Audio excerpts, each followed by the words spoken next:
Hello, my name is Linnea Baudhuin. I am a director of a pharmacogenetics and genetic testing laboratory at the Mayo Clinic in Rochester, Minnesota. And I'm very glad that you could come today for my presentation entitled Clinical Applications in Pharmacogenetics.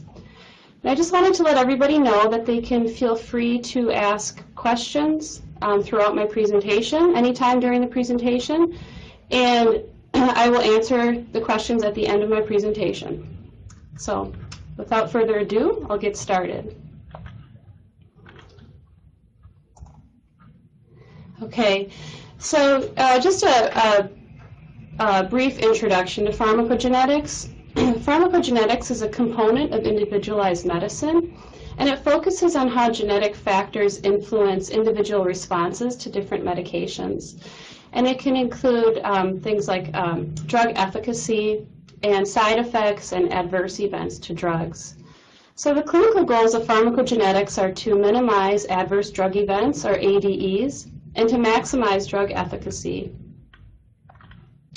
Pharmacogenetics has been touted as the right drug at the right dose in the right patient. A major component of many pharmacogenetic tests is looking at enzymes that metabolize the drug or activate the drug. And so basically what can happen with these enzymes is that they may have a polymorphism or a variant anywhere within the gene, in the coding region, or introns, or in outside of the gene, in different elements that that control the gene function. And so based on the polymorphism, it may have a specific effect on the enzyme activity. And so an individual could become a poor metabolizer or have poor activity of this enzyme, or an individual may have intermediate or extensive or ultra-rapid enzyme activity. And these are the basic categories for pharmacogenetics. So the basic phenotypic categories. So someone who is has extensive enzyme activity is considered to be wild type, or basically have normal activity. An individual who has one heterozygous variant that negatively affects enzyme activity would be considered to be have intermediate enzyme activity. An individual with two inactivating variants would have poor enzyme activity. And then on the other side, some individuals may have multiple copies of a gene, for example, in the case of CYP2D6, or they may have an activating promoter variant, for example, in the case of CYP2C19, and this can lead to ultra-rapid enzyme activity. So in this chart here, you can see in the top part of the graph, somebody who is an extensive metabolizer, as they're given a dose of the drug, shown with the arrows, they rapidly metabolize the drug down to normal or low plasma levels of the drug.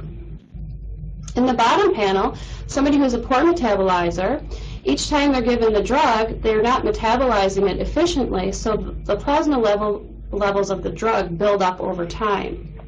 And what this can lead to is an adverse drug event, especially if the drug is given in its active form, so basically toxic levels of the drug build up.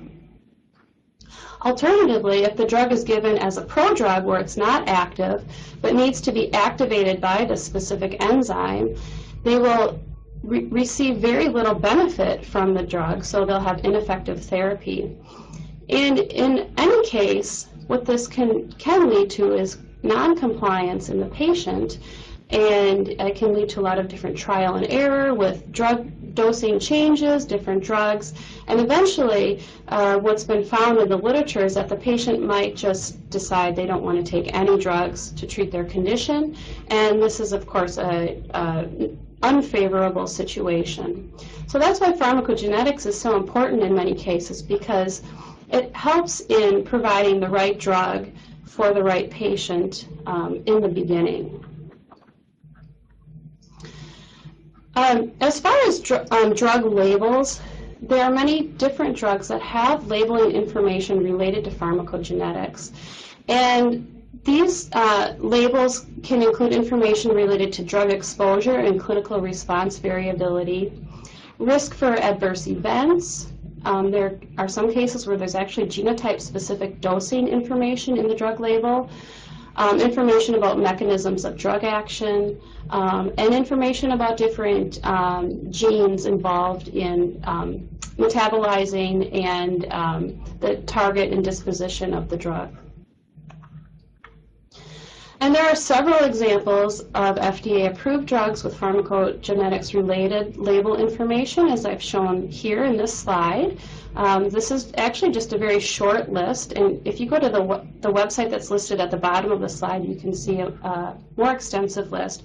But I showed this list because these are some of the examples that I'm going to be talking about today. So there's this slide, and then the next slide shows some additional some additional FDA-approved drugs with pharmacogenetics-related label information that I'm going to be talking about today. And I won't talk about all of these, but I will highlight on most of them. The first example that I want to discuss today has to do with Clopidogrel.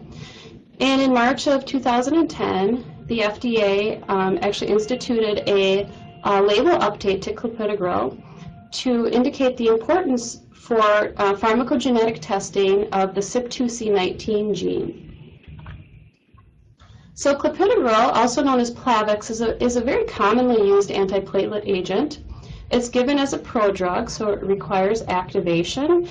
And one of the major enzymes that activates Clopidogrel is cytochrome P450 2C19, also known as CYP2C19. Clopidogrel is given to reduce atherosclerotic events, including myocardial infarction, stroke, and vascular death, in patients with acute coronary syndrome and or following percutaneous coronary intervention, or PCI, which can include things like stenting. Clopidogrel is often given as an alternative to aspirin or in combination with aspirin, which is known as dual antiplatelet therapy. And there's really a highly variable response to Clopidogrel, which is due to many different things, including underdosing of the drug, interaction with other drugs, and also genetic factors. So as I mentioned, CYP2C19 metabolizes Clopidogrel to its active form. And there's two common loss-of-function alleles in the CYP2C19 gene, and these are known as STAR2 and STAR3. And you can see here that I've listed the frequencies of these alleles in different ethnic groups. And STAR2 and STAR3 are associated with lower levels of the active metabolite of Clopidogrel, and also associated with a marked decrease in platelet responsiveness to Clopidogrel, which is also known as higher on-treat platelet aggregation. So basically, individuals with these loss-of-function alleles have a much lower response to Clopidogrel, and it may not be effective in them. So consequently, these alleles are associated with an increased rate of subsequent cardiovascular events and even death. And this was shown in a major paper published by the New England Journal of Medicine in 2009, where there was a relative 53% increased risk of death from cardiovascular causes, MI or stroke, and a threefold increased risk of stent thrombosis in individuals who were heterozygous or homozygous for the STAR2 allele. There's also an interesting star allele in CYP2C19 that plays a different role in response to Clopidogrel, and this is the STAR17 allele, which is located in the promoter of CYP2C19 and is associated with increased expression of CYP2C19. So individuals who have the STAR17 allele have an enhanced response to Clopidogrel because they're converting it to its active form much more rapidly than individuals without STAR17. They also have reduced clinical event rates. However, on the negative side, they have an increased risk of bleeding. And homozygosity for this STAR17 allele has a approximately fourfold increased occurrence of bleeding. So CYP2C19 pharmacogenetic testing for clopidogrel is currently available. However, routine clinical use of CYP2C19 genotyping is not recommended per the 2011 guidelines by the American College of Cardiology and the American Heart Association guideline paper. And this is because they did not find sufficient clinical outcome evidence to support this type of testing. However, certain clinical groups still feel that it is important to test specific subgroups of patients that are at really high risk. For example, those who are undergoing PCI or coronary stenting. In addition to address the concerns put forward by the ACC, there are some large randomized prospective outcome trials that are currently underway that should help address some of these clinical questions. Okay, the next topic I want to talk about is, it has to do with the drug called Warfarin. And in 2007, in August, the FDA updated the Warfarin drug label to include information about the CYP2C9 gene and warfarin sensitivity. And then they further added in January 2010, they further updated the label to include the effect of the VKORC1 gene, and they also added pharmacogenetic guided dosing ranges to the label, which I'll show in a couple slides. So, like clopidogrel, warfarin is a very commonly prescribed drug. It's an anticoagulant, and it's used for the short and long-term management of thromboembolic disorders.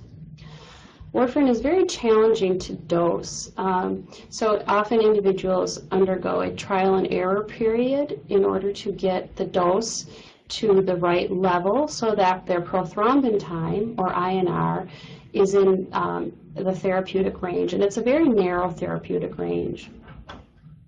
And individuals who are warfarin sensitive can have an elevated INR where they have a risk for major bleeding complications. And this is most likely to occur within the first few weeks of initiating treatment.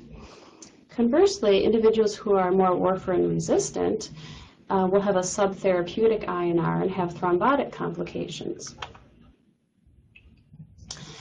And there's a wide range in warfarin dose requirements.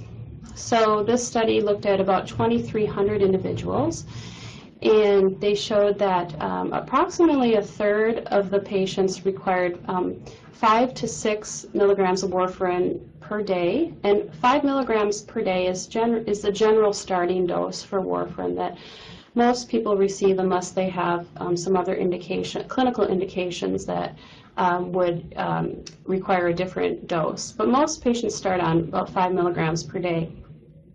However, you can see here only about a third of the patients actually stay on 5 milligrams per day. Another approximately third go lower than that, and another approximately third go higher than that. And here on the right side of the graph with the higher doses, that's associated with warfarin resistance. So they require higher doses of warfarin to achieve therapeutic INR. And then these individuals on the left side are considered to be more warfarin sensitive. And warfarin pharmacogenetics is interesting in the fact that it looks at both pharmacokinetic and pharmacodynamic aspects. So this figure here shows on the left side the pharmacokinetic piece of warfarin pharmacogenetics. Now, pharmacokinetics essentially means what the body does to the drug.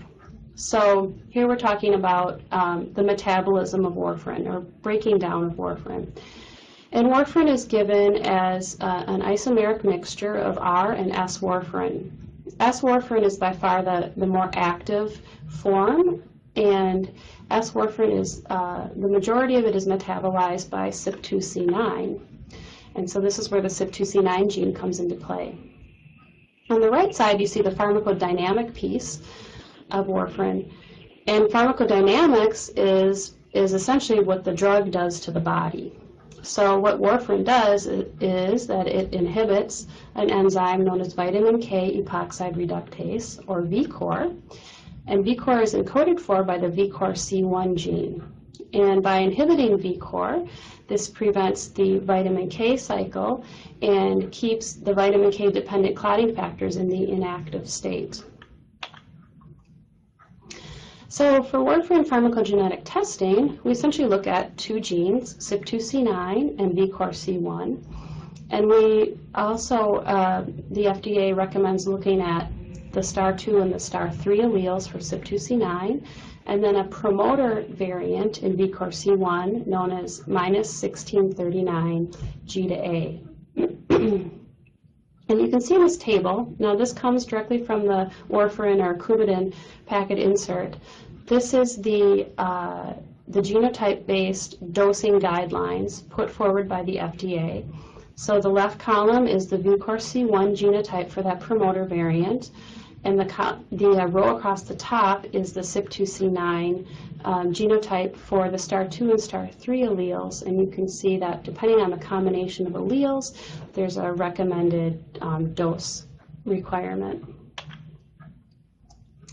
And here I've just listed the allele frequencies in some different ethnic groups for the STAR2 and STAR3 alleles, as well as the VKORC1 variant.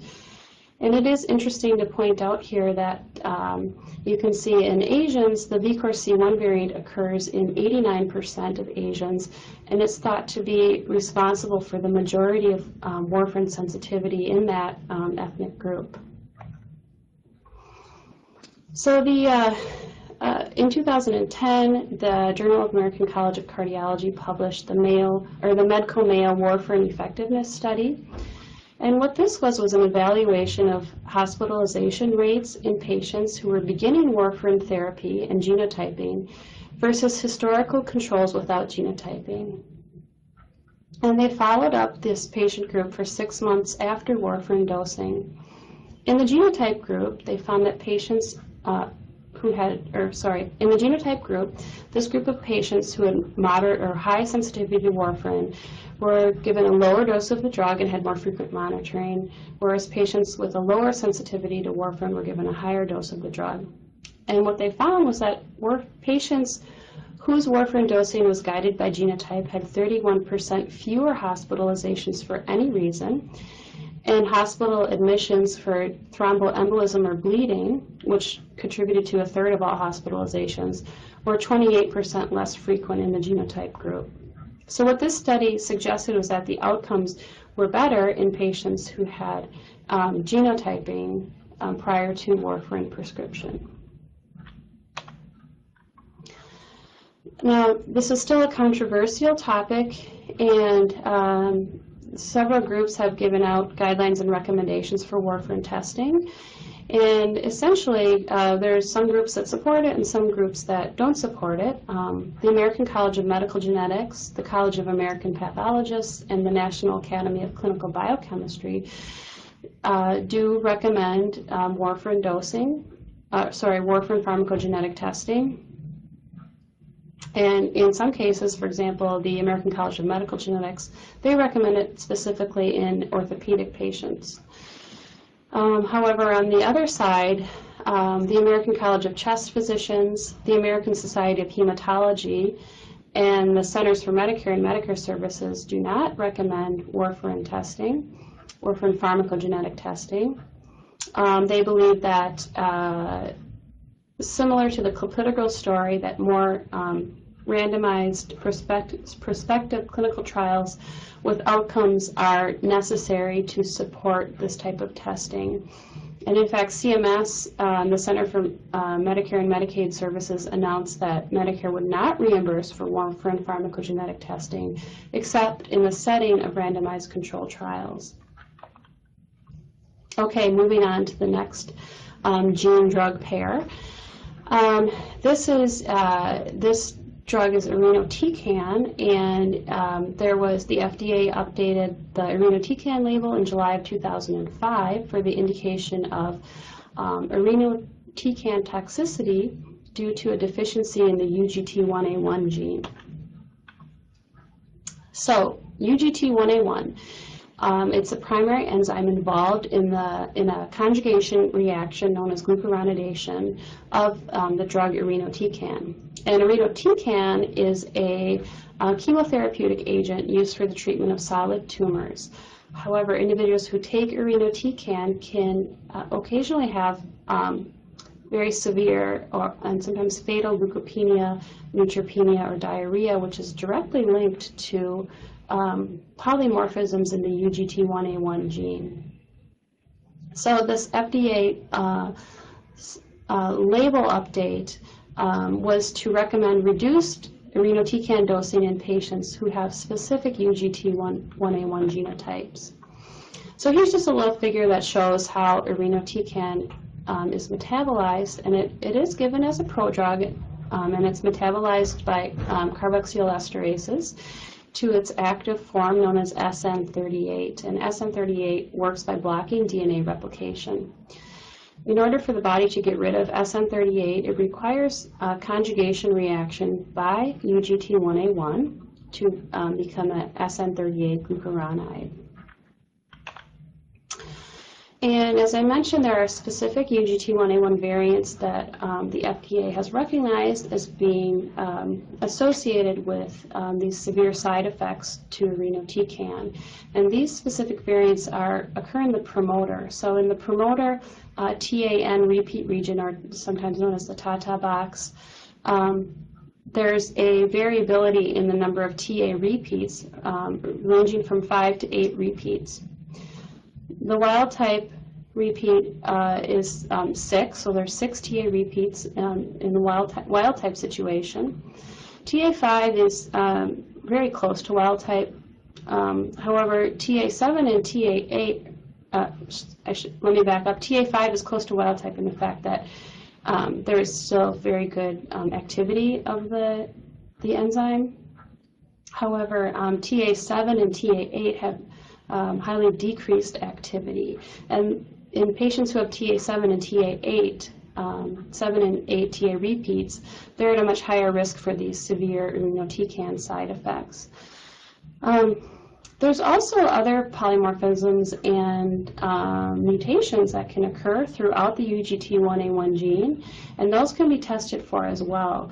And interestingly, as a side note, variants in UGT1A1 are associated with hereditary disorders of bilirubin, including Gilbert syndrome and Crigler-Najjar types 1 and 2. So next I'm going to talk about hypersensitivity to certain drugs due to HLA, human leukocyte antigen variability. So specifically I'm going to talk about carbamazepine and abacavir, which have FDA-approved pharmacogenetic-related drug label updates due to variability in the HLA-B gene. So first, a brief background about human leukocyte antigen and drug hypersensitivity. Drug hypersensitivity is a very broad term, and it affects about 7% of the general population. And individuals who have drug hypersensitivity can have a variety of reactions, many of them non-specific, including disorders, some of them very severe, of the skin and mucosal surfaces, hepatitis, GI bleeding, pneumonitis, bone marrow suppression, blindness, and death. And really, almost all drugs can induce a hypersensitivity reaction, and they're typically dose-independent and unpredictable. HLA plays a central role in the immune reaction. It initiates the immune response by presenting antigen to T-cell receptor. And the HLA genes are located at the major histocompatibility complex region of chromosome 6. There are more than 10 highly polymorphic HLA genes, including HLA-B, and HLA-B is the major gene currently at the focus of association with drug hypersensitivity. So the first application I'm going to talk about in terms of drug hypersensitivity is HLA-B 1502 and carbamazepine. Carbamazepine is an anticonvulsant. It's used to treat epilepsy, certain psychiatric disorders, and neuropathic pain. And hypersensitivity to carbamazepine is a leading cause of a very severe disorder known as Stevens-Johnson syndrome and toxic epidermal necrolysis, or SJSTEN. This is an immune complex-mediated hypersensitivity disorder, and as I mentioned, it's a very serious, serious disorder of the skin and mucous membranes. And this HLA-B 1502 allele is positively correlated to carbamazepine-associated SJSTEN. There is a very strong ethnic association, mainly with individuals of Southeast Asian descent, including those from Taiwan, Hong Kong, Singapore, Thailand, Malaysia, and India. And you can see that the allele frequency is much higher in Southeast Asians as compared to, for example, Caucasians. The second hypersensitivity, drug hypersensitivity pharmacogenetic application I'm going to talk about is HLA-B 5701 as it relates to the drug abacavir. Abacavir is a nucleoside analog commonly used in AIDS patients, and it inhibits HIV-1 reverse transcriptase. Now, approximately 5 to 8% of AIDS patients develop a hypersensitivity reaction to abacavir, which is very nonspecific, can sometimes appear as the flu. Symptoms include fever, rash, headache, GI symptoms, and this typically develops within 6 weeks of initiation. There's a very strong association between HLA-B 5701 and abacavir hypersensitivity in Caucasians. And you can see here in this 2004 publication that there was an odds ratio of 960 for this association. Another study published in 2008 in the New England Journal showed that HLA-B 5701 screening can be used for risk stratification of patients with a positive predictive value of about 58% and a negative predictive value of about 100%. So both HLA-B 1502 and 5701 can be useful tests in the clinical setting for drug hypersensitivity. Okay, now I'm going to move on and talk a little bit about pharmacogenetic applications in psychiatry. So most psychotropic medications are metabolized by cytochrome P450 enzymes. These psychotropic medications include selective serotonin reuptake inhibitors, or SSRIs, tricyclic antidepressants, or TCAs, some benzodiazepines and antipsychotics, and the major CYPs involved in metabolism are CYP2D6, 1A2, 3A4, 2C9, and 2C19. And so you can see here, this is just a short list of some of the psychotherapeutics metabolized by 2C9, 2C19, and 2D6. So first I'm going to touch on CYP2D6, which is really a very interesting gene. And it's also a very important gene, an enzyme, because it's involved primarily or substantially in the metabolism of 25% of drugs. It's important for the metabolism of TCAs, SSRIs, and antipsychotics.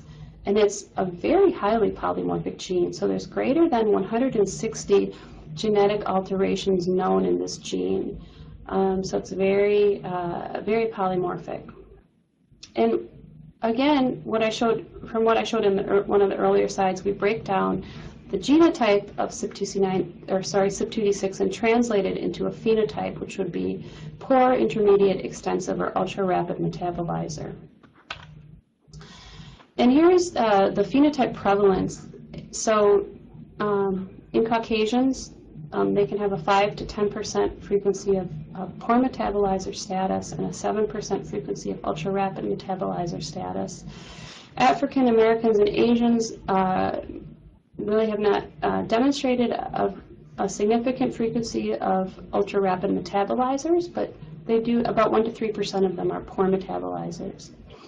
And the current guidelines, which is not in any of the drug labels, but these are kind of the general guidelines out there, is that if an individual is a poor metabolizer the dose of their drug should be reduced about 6 to 10-fold, or they should be given an alternative drug that's not metabolized by CYP2D6.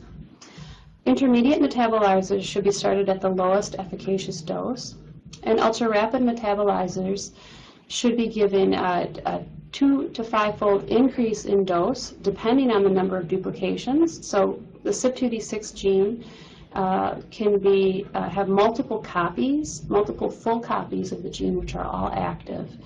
And so depending on the number of full copies that are present, one will want to increase the dosage accordingly. Or they could be given a drug that's not metabolized by CYP2D6, or they could be given additional drugs or drug that are metabolized by CYP2D6 to sort of bring down the amount that the drug of interest is metabolized, to sort of balance that out. Okay, as I mentioned, CYP2D6 is a very interesting gene, and it can have full gene duplications of multiple copies. It can also have full gene deletions. And clinically, we can detect these deletions and duplications. And these deletions and duplications occur because there is a set of pseudogenes upstream of the CYP2D6 gene that can cause non-homologous recombination. Another interesting thing that can occur is that because CYP2D7 and CYP2D6 are so close, are so similar genetically, crossing over can occur within the genes and can lead to these CYP2D7, CYP2D6 hybrids. And those are more challenging, and those are non-functional, but they're more challenging for us to accurately detect in the clinical lab. So we need to be careful about our approach to CYP2D6 genetic testing. Okay. I did talk about CYP2C9 earlier in regards to Warfarin. However, I just wanted to highlight that it's also involved in the metabolism of some antidepressants and antiepileptics. And with Warfarin, I just touched on the STAR2 and STAR3 alleles. There are other alleles that can affect the activity of CYP2C9, such as STAR4, 5, and 6. They're much rarer, but nonetheless, we can detect those, and we do in our clinical assays. And CYP2C19, I also talked about, but in relation to Clopidogrel. And this is also an important enzyme for metabolizing some psychotropic medications. And I only talked about STAR2, STAR3, and STAR17 in relation to Clopidogrel, but there are at least 25 polymorphic variants in this gene, including STAR4, 5, and STAR8. Okay, and then as far as pharmacogenetic applications for psychotherapeutic drugs, the serotonin receptors are also an important clinical test. So HTR2A and 2C are the serotonin receptors that are generally tested for. And they're associated with response to SSRIs and some atypical antipsychotics. And atypical just means that they're the first generation antipsychotics. And interestingly, they're also associated with weight gain, associated with some antipsychotics, and increased risk of tardive dyskinesia. And then I believe this is the final gene I'm talking about in relation to psychotherapeutic medications, and this is the Serotonin Transporter gene known as SLC6A4. There's a common linked polymorphic region, HTT-LPR, which is located in the promoter. And this is a 44 base pair promoter insertion and deletion that produces long and short alleles. Now the short allele is dominant, so if an individual has 1 or 2 copies of the short allele, that is the phenotype that is going to be produced. So they'll have a decreased concentration of the transporter protein, a poorer response to stressful events, and a up to 12-week response time to SSRI therapy. Those individuals who have the long allele, they actually need 2 copies of the long allele, are a little bit luckier in that they will have a shorter response to SSRI therapy. And of course, the long allele phenotype is rarer.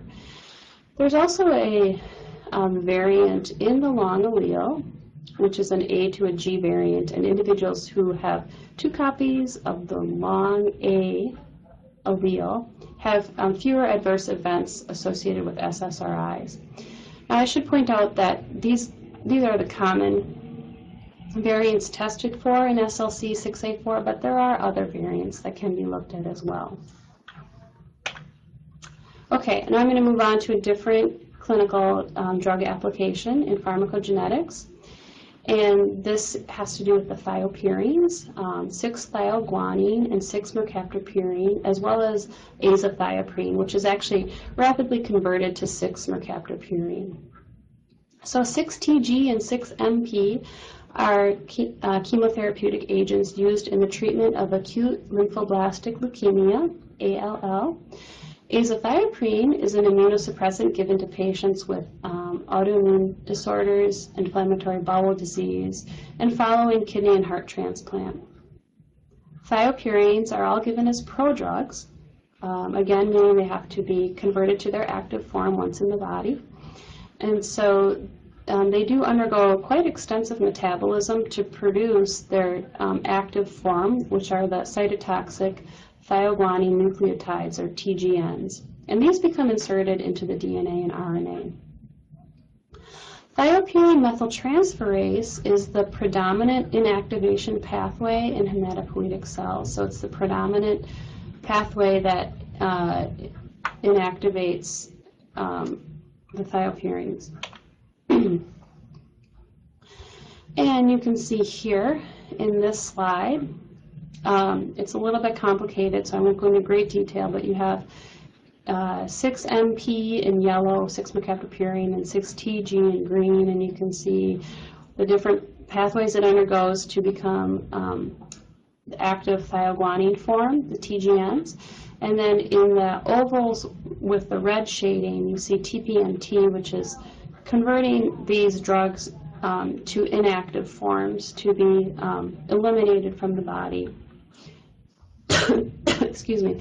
So obviously somebody who has decreased TPMT activity is going to have increased levels of these drugs that could produce toxic side effects.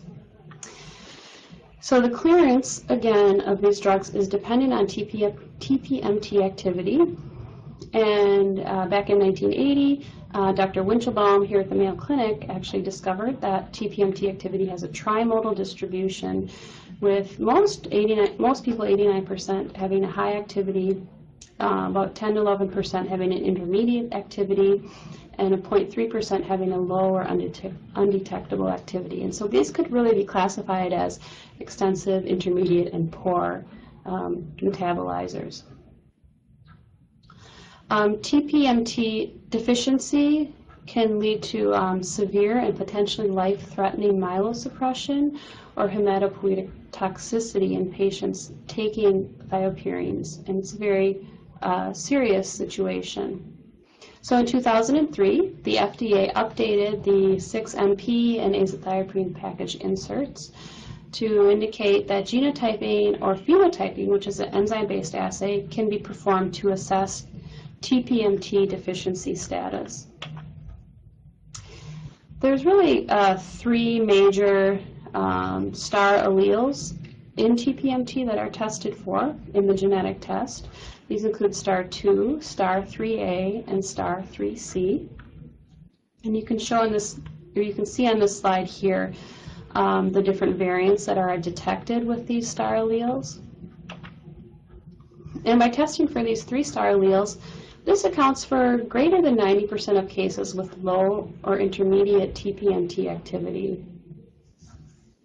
And now, as I mentioned, there is a phenotyping assay, and it's an enzyme activity test that can be used as an alternative to genotyping. And this test is based on the rate of formation of 6-methyl-mercaptopurine in erythrocytes, or red blood cells. So red blood cell TPMT activity has been shown to be inversely related to red blood cell thioguanine concentration in children with leukemia, which is what we would expect. And then this TPMT enzyme deficiency as performed by this test is associated with, again, the severe myelosuppression and hematopoietic toxicity. Okay, I believe this is the last drug pharmacogenetic application that I'm going to be talking about today. And this is for 5-fluorouracil, also known as 5-FU. And this is a chemotherapeutic drug used to treat solid tumors. It can be given in single or combination therapy. Adverse side effects can occur with this drug, including myelosuppression, cardiotoxicity, mucositis, hand-foot syndrome, and diarrhea. And a really high percentage of patients, greater than 30%, treated with 5-FU experience severe drug-related toxicity. Now, 5-FU has a complicated metabolic pathway. So there's a few different genes involved in the pharmacogenetic application of 5-FU. The first of these is the DPYD gene, which encodes for dihydropyrimidine dehydrogenase, or DPD. This enzyme is involved in the catabolism of pyrimidines, and it plays a key metabolic role for 5-FU, metabolizing greater than 80% of the drug. And DPD deficiency is linked to severe 5-FU toxicity.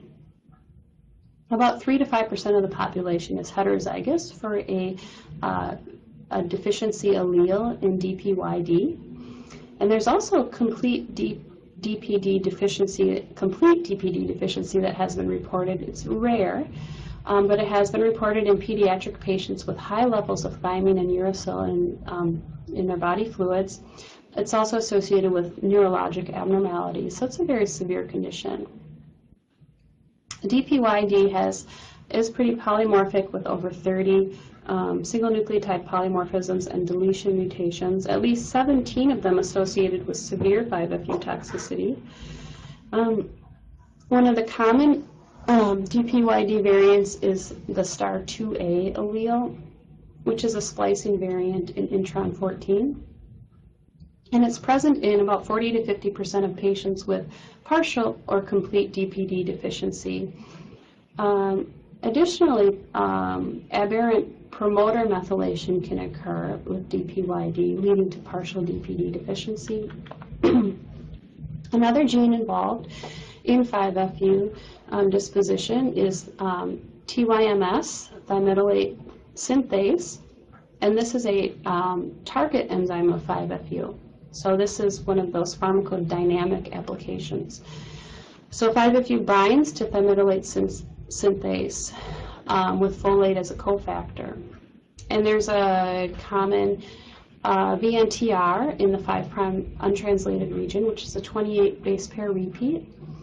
And there can be from 4 to 9 repeats. Oh, actually, I'm sorry, the range is broader than that, but the most common is 2 to 3 tandem repeats of this VNTR. And there are rarer alleles, 4 and 9 repeats. But the 3-copy repeat produces greater TYMS expression and a poorer response to 5-FU. So it was shown that stage 3 colorectal cancer patients who are homozygous for the 3-copy repeat may not benefit from 5-FU. And the 3-copy repeat is present at a high frequency in Caucasians and Asians. There's also a 6 base pair deletion in the 3' UTR that's in strong linkage disequilibrium with the 5' tandem repeat. And then finally, methylene tetrahydrofolate reductase, or MTHFR, and 5-FU pharmacogenetics is potentially of questionable relevance to 5-FU pharmacogenetics. Some studies have shown a strong association, but there is controversy in the literature. So MTHFR metabolizes the folate cofactor needed for thymidylate synthase inhibition by 5-FU. And impairment of this enzyme increases the rate of activity of TS. And there's a common polymorphism, the 677C to T, wherein heterozygotes will have 60% enzyme activity and homozygotes will have 30% enzyme activity. And the T allele is associated with 5-FU toxicity. Again, there's some controversy in the literature. And there's also other polymorphisms in this gene that may also be associated with 5-FU toxicity.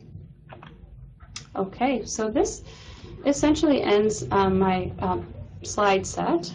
So just to summarize, pharmacogenetic tests can help to determine the appropriate drug, in some cases the appropriate dose. The goals of pharmacogenetic testing are to maximize efficacy and minimize side effects. And there are many different pharmacogenetic tests available for a variety of different applications, including cardiology and hematology, as we showed with CYP2C9, CYP2C19. There's also a pharmacogenetic test related to statin myopathies, which I didn't talk about, but that's the SLC01B1 gene. There's many different pharmacogenetic tests related to psychiatry, which I talked about, and I didn't touch on CYP1A2, but that's another one that can fall under the psychiatry realm. Different tests available in oncology, gastroenterology, neurology, and infectious disease. So it's a very promising area that's growing quite a bit. And so again, this concludes my slide set, but I do see that there are some questions that some individuals have posed. So I will actually go to these questions and I will read them out loud here. Okay, so I have one question here from Paul from Body Harmonics, and his question is, with warfarin, how accurate have you found the allele-associated dosing to be? This is a great question, and we have actually found a very good association with the chart that's in the package insert and the dose that patients actually receive that's correlated to their genotype.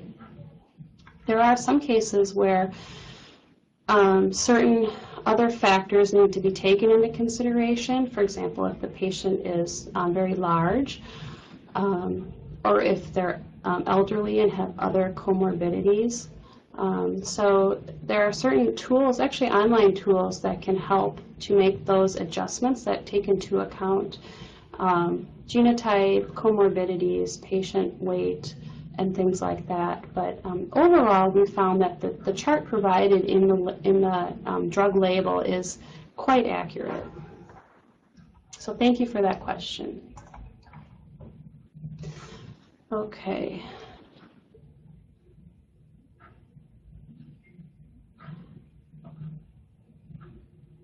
So another question I'm just reading here is from Daniel from Cobo Products Incorporated, and his question is, do you see the pharmacogenetic testing to determine a patient's metabolic reaction to a drug becoming more prevalent in the future, or do you think that it won't catch on because the approximate 30% improvement in a patient is not enough to cause real change in a clinical setting?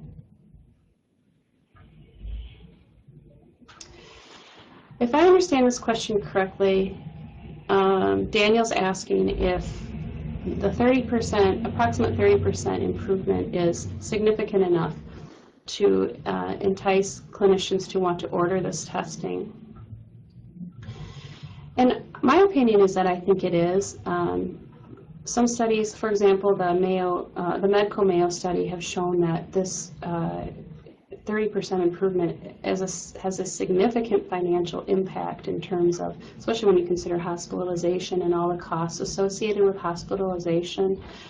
If you look at something like Clopidogrel, and if a patient's taking it and they have a stent in and the stent rethrombosis, this can lead to significant medical interaction, which is very costly. And it may only be 30% of the population, but it's important enough that I believe pharmacogenetic testing is really going to catch on. And I think part of the reason why pharmacogenetic testing has only caught on with certain groups is because there's still a lot of questions out there and a lot of education that needs to take place. I believe that some clinicians probably don't know what to do with pharmacogenetic information that they receive. And so there's some education that needs to take place. But I think the more studies that come out, the more outcome studies that come out will help to support this type of testing. Thank you for that question. I hope I answered it okay. Okay. Another question is from Francisco from USFQ. And this question is, all these pharmacogenetic applications, how can overcome, okay, sorry, this must be a, okay. It's a question about epigenetics and how do we deal with the epigenetics factor. And I think this is a great question. Right now, in a research setting, we can definitely take a look at the epigenetics. In the clinical setting, we're getting there. And there are some cases, for example, MLH1 promoter methylation is looked at, and that's really shown a significant association with response to, and blanking, but for colon cancer. However, I think at this point there isn't enough strong evidence to support much epigenetic testing for other pharmacogenetic applications. So I think that's going to be an up-and-coming area, but it's something that's definitely doable that we can test for in the clinical setting. I hope I answered that question correctly, too. I'm not sure I quite understood it, but thank you for your question. Okay, another question. Oh, this is a good question. Now, this is from Indu. This is, what is the scenario of pharmacogenetics in complex disorders as coronary artery disease? So, as far as CAD, now I think that maybe there's two parts to this question. One is looking for genetic associations in coronary artery disease, and the other question is pharmacogenetics and drug therapies based on genetic testing. Now, if we're looking for genetic associations of coronary artery disease, you're probably aware that there have been some associations found, for example, the 9p21 region. However, as you know, even as you pointed out in your question, CAD is very complex, and it's really hard for us to strongly pinpoint genetic associations with CAD. And some companies are thinking about a highly multiplex approach, looking at 50 different variants that may be associated with CAD to help predict whether or not somebody is going to have a cardiovascular event. Now, as far as pharmacogenetics, this is also one of those areas that is sort of a work in progress. There are some pharmacogenetic applications, for example, as I mentioned, with statins and statin myopathy, with the SLC01B1 gene. Article just came out in Circulation Cardiovascular Genetics. I think it came out last week, which I encourage you to take a look at, and that showed that there was a significant association with statin myopathy and SLC01B1 and a gene called ABCG2. There's also, with coronary artery disease, we have the Clopidogrel story. But other than that, there aren't really many other pharmacogenetic applications for coronary artery disease. Thank you for your question. Okay. Another question is from Ruba from Arab International University. What are the limits of pharmacogenetics? Well, this is a great question, too. So there are several limits, including the gene tested for the testing of the gene may not be comprehensive enough. So we may not be finding everything in the gene that affects its function. So we may be missing pieces. And this can be related to the question before about epigenetics. We're not potentially looking at epigenetic modifications of the gene. We may not be looking for certain intronic variants that we don't know about that affect function of the protein. So not only limitations to the gene we're testing, but limitations to the genes we're testing. A lot of these drugs have highly complex metabolism and activation pathways. So for example, 5-FU is very complex, and I just talked about 3 genes, one of them that has a questionable pharmacogenetic relevance. And there's other enzymes involved in 5-FU disposition.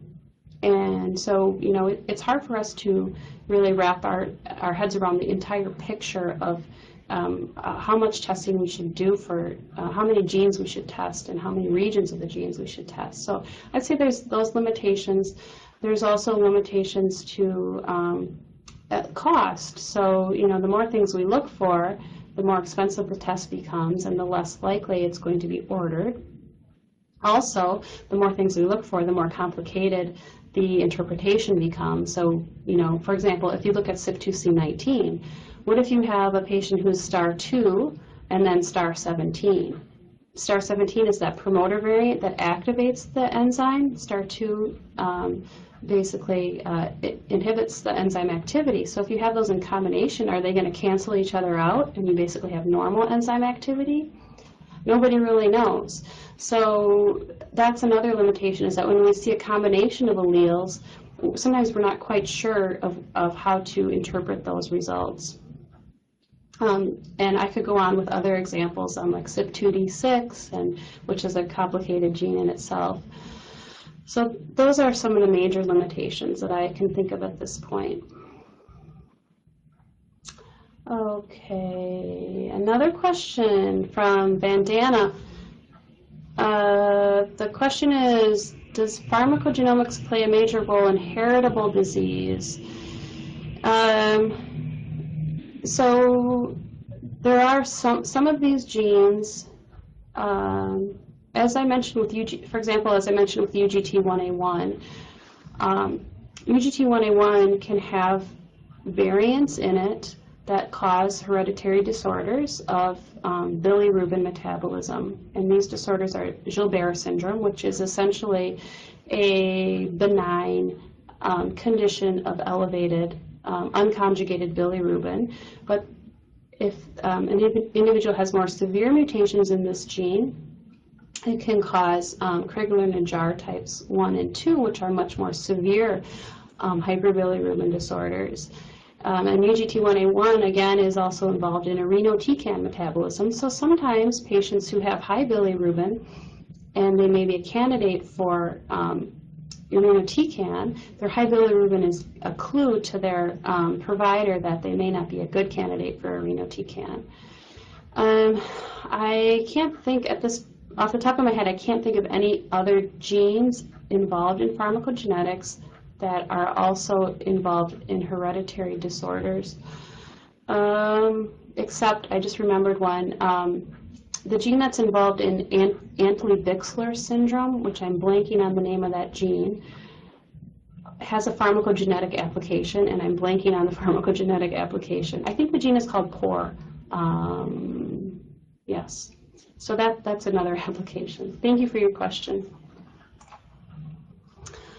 Okay, a question from Emilio from Italy, the University of Genoa. Most of the examples reported pertain to clinical validity. On the opposite, rarely we have evidence on clinical utility, for example, the case of abacavir. Mixing up the presence of association with clinical utility can be misleading and might explain why guidelines are sometimes non-concordant, for example, Warfarin. Would you comment on this? I agree, and I think that this is one of the major limitations to uptake of pharmacogenetic testing. So we can find these great associations, and we can find them retrospectively, but what the clinicians are really looking for is strong prospective clinical prospective, randomized clinical outcomes evidence that will help support their decision to order this type of testing or not. Now, the problem with these types of studies is that they, in order to reach statistical significance, they have to be very large, and they're very expensive. So this is why a lot of these studies are not done, even though these types of studies would probably lend to the most support for actual clinical utility. So that was a great question. Thank you, Emilio.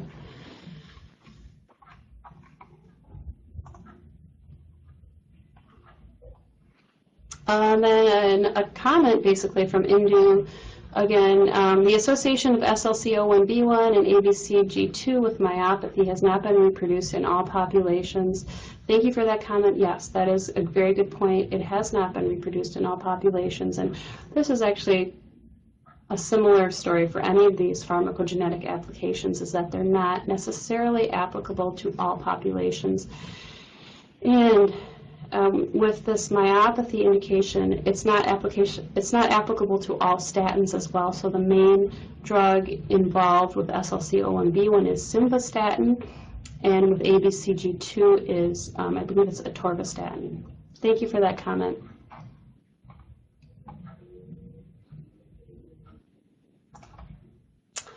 And the final question that I have here is from Ekaterina. Do you know any pharmacogenetic tests available for heart failure complications of anti-cancer therapy? That's a good question, and I do not know of any pharmacogenetic tests.